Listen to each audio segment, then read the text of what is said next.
আসসালামু আলাইকুম। তো চলে আসলাম খালপার সেই কবরস্থান দিতে। তো আজকে এখানে আমার আমার এখানে আসা হলো আমার দাদা দাদি যারা এখানে শুয়ে আছেন তাদের জন্য দোয়া করবো, ফেরত করবো আজকে। তো সবাই সবার জন্য দোয়া করবেন, আল্লাহ যেন সবাইকে জান্নাত দান করেন।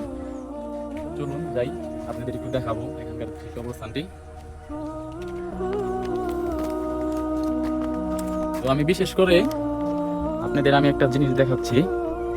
যখন পানি হয় বর্ষার টাইমে দেখা যায় যে এখান দিয়ে ভেঙে যায়, অনেকটাই ভেঙে যায়। তো খালপার যে গ্রামবাসী যারা আছে ভাইয়েরা, তাদেরকে দেখতাম যে এখানে বাঁশ দিয়ে অনেকটা আমি ঠেকনা দিয়ে দেওয়া দেয় যাতে মাটিটা না পড়ে যায়। তো দেখেন আপনারা ওই যে বাঁশ দেওয়ানো ভেঙে গেছে, গেছে মনে দিছে। তো আমরা সবাই মিলে চাইবো যে এটাকে সুন্দরভাবে এখানে ভালো ব্লক দিতে এবং সুন্দর করে এটা নির্মাণ করতে।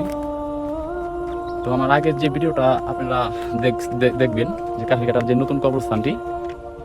তো কাঠিকাটা মানুষের জন্য একদিক দিয়ে ভালো হয়েছে যে হয়তো কিছুদিন পর থেকে এত দূর আসা লাগবে না। তো আমরা তাও চাইবো যে সবাই মিলে এই কবরস্থানটা আরো ভালো করে ঠিক করতে। কারণ দেখা যায় যে বউবাজার, কাঠালিঘাটা, তারপর বিভিন্ন জায়গায় থেকে এখানে কিন্তু কবর দেওয়া হয় এই কবরস্থানটিতে।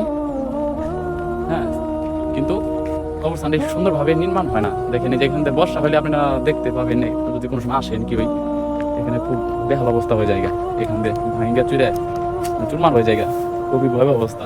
অনেক টাইমে দেখা যায় যে কবরস্থানের মাঝখান দিয়ে মানে সাইড কবর ঘেঁষা পাড়ায় আসতে হয়, জুতা পাই দিয়ে অনেক টাইম দেখা যায় আসার লাগে।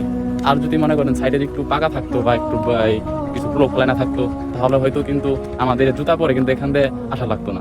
আমরা হয়তো রাস্তাটা আরেকটু এই দিকেই পাশ করে গেছে দিত, তো এখানে যেতে পারতাম। তো এখানকার মানুষজন যেতে পারতো, কারণ অনেক টাইম দেখা যায় এখানে মা বোনেরা যায়। তো সবাই সবার কাছে এটাকে শেয়ার করে দিবেন, কারণ এই কবরস্থানটি আমরা যেন আরো ভালোভাবে সুন্দরভাবে কবরস্থানটা সুন্দরভাবে করতে পারে। সবাই সবার জন্য দোয়া করবেন।